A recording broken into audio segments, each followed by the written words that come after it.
Hey, Assalamualaikum warahmatullahi wabarakatuh. Perkenalkan, nama saya Zunita Misyani dan selamat datang di penyuluhan saya, Mas Mastika Surya Global Yogyakarta. Dan di sini kita akan bahas tentang gangguan menstruasi atau biasa disebut dysmenorrhea. Benar nggak sih itu bisa menyebabkan kemandulan? Yuk kita bahas. Oke, yang pertama, apa sih itu menstruasi?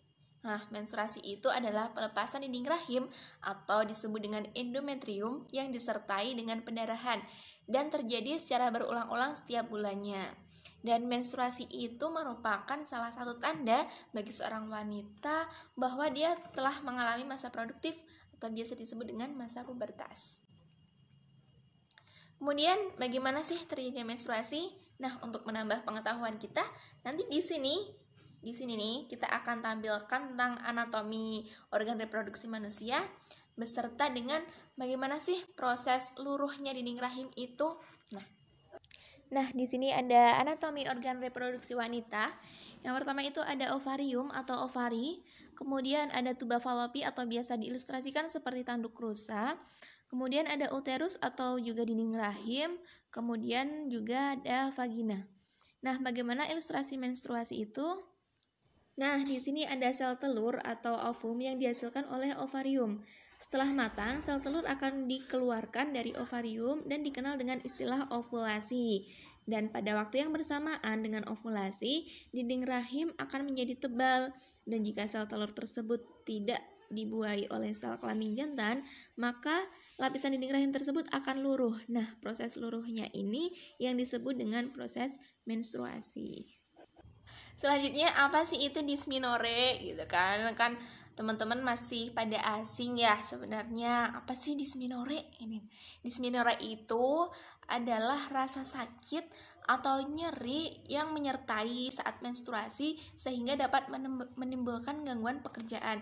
Bahkan ada yang kadang itu dia sampai nggak bisa aktivitas loh. Kemudian yang selanjutnya itu adalah dysmenorrhea. Sebenarnya itu dibagi menjadi dua. Jadi dysmenorrhea itu ada dua, ada dysmenorrhea sekunder dan dysmenorrhea primer. Nah, dysmenorrhea sekunder itu yang bagaimana?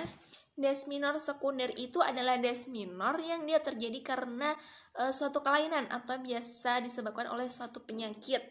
Misalnya nih ada kista di rahim.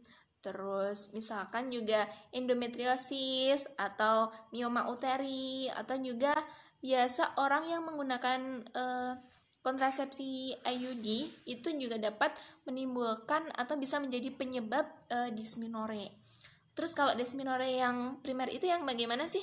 Dysmenorrhea yang primer itu adalah dysmenorrhea yang masih umum sih, biasa terjadi saat pramenstruasi, sebelum menstruasi atau sekitar 1-2 hari saat kita pertama kali menstruasi.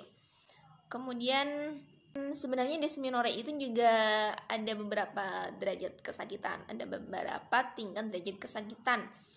Yang pertama itu ada derajat ringan. Yang disebut dengan derajat ringan itu apabila dysmenorrhea itu berlangsung saat masih dapat meneruskan aktivitas sehari-hari. Nih, misal teman-teman itu saat menstruasi merasakan nyeri gitu ya, nyeri di perut, sakit gitu. Tapi teman-teman masih bisa melakukan aktivitas seperti biasa. Nah, itu disebut dengan derajat kesakitan yang ringan.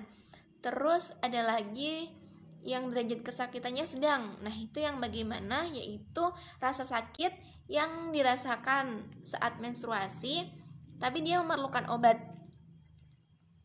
Tapi dia masih bisa melakukan aktivitas sehari-hari, tapi juga terganggu, terkendala.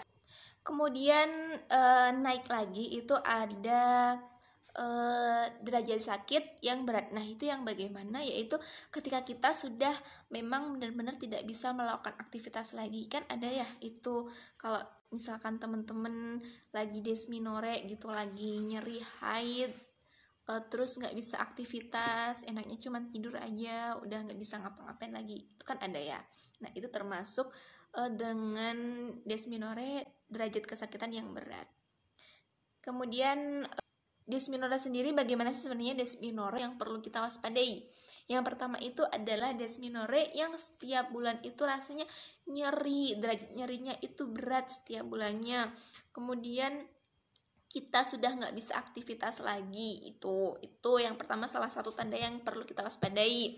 Kemudian yang intensitas nyerinya itu semakin meningkat gitu, dari yang bulan ini kok masih derajat ringan, kemudian bulan selanjutnya itu naik ke derajat sedang, terus bulan selanjutnya lagi naik ke derajat yang berat gitu. Nah, intensitas derajat sakitnya tuh naik terus gitu, kayak naik tangga ya, itu namanya perlu diwaspadai juga teman-teman. Terus yang darahnya ketika menstruasi itu terlalu banyak, itu juga perlu diwaspadai. Terus kemudian juga kondisi perut yang mengembung. Nah, hati-hati nih teman-teman. Kan biasa kita kalau lagi menstruasi itu kan kondisi perut kita kan kayak agak lebih buncit gitu ya. Tapi itu buncitnya beda. Buncitnya itu menggelembung. Gimana sih? Bukan kembung begah ya, tapi menggelembung agak besar gitu. Nah, itu juga termasuk tanda bahwa kita harus waspada. Terus apa sih penyakit yang harus diwaspadai juga dengan tanda dysmenorrhea itu? Salah satunya itu ada endometriosis seperti yang udah aku sebutkan tadi. Terus ada radang panggul, kemudian gangguan pembuluh darah, terus polip atau juga fibroid rahim. Nah, terus kemudian apa ya? Uterin fibroid misal. Terus ada adenomyosis.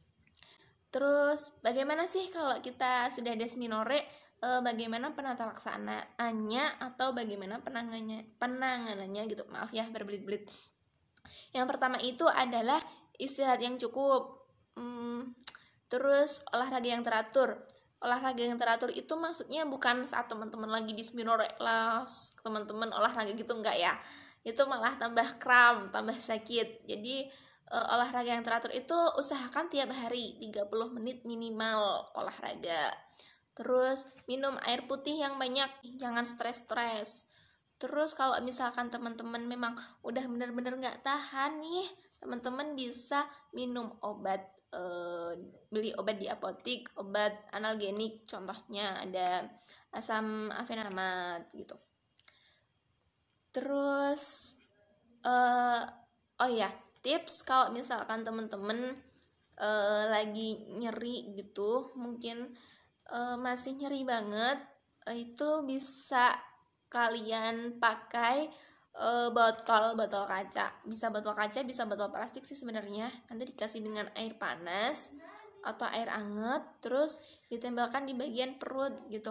Itu juga bisa meredakan sakit atau nyeri dysmenorrhea. Hindari mengkonsumsi alkohol atau rokok atau kopi juga, karena itu akan memicu bertambahnya kadar estrogen. Terus kurangi makanan susu dan berlemak juga, karena makanan susu dan berlemak itu dia bisa memicu prostaglandin yang menambah tingkat rasa nyeri. Terus kalau misalkan teman-teman nih udah lakuin beberapa cara yang aku sebutkan tadi, tips-tips di atas tadi, tapi derajat nyerinya itu masih nggak berkurang juga atau masih sakit banget juga, itu teman-teman aku saranin banget itu untuk mengkonsultasikan kepada dokter obsgin atau dokter kandungan. Oke, terima kasih, sekian dari saya. Semoga bermanfaat buat teman-teman. Simak videonya ini benar-benar, semoga bisa menambah pengetahuan teman-teman dan bisa meningkatkan kewaspadaan teman-teman terhadap rasa nyeri saat menstruasi atau dysmenorrhea. Bye bye, terima kasih. Assalamualaikum warahmatullahi wabarakatuh.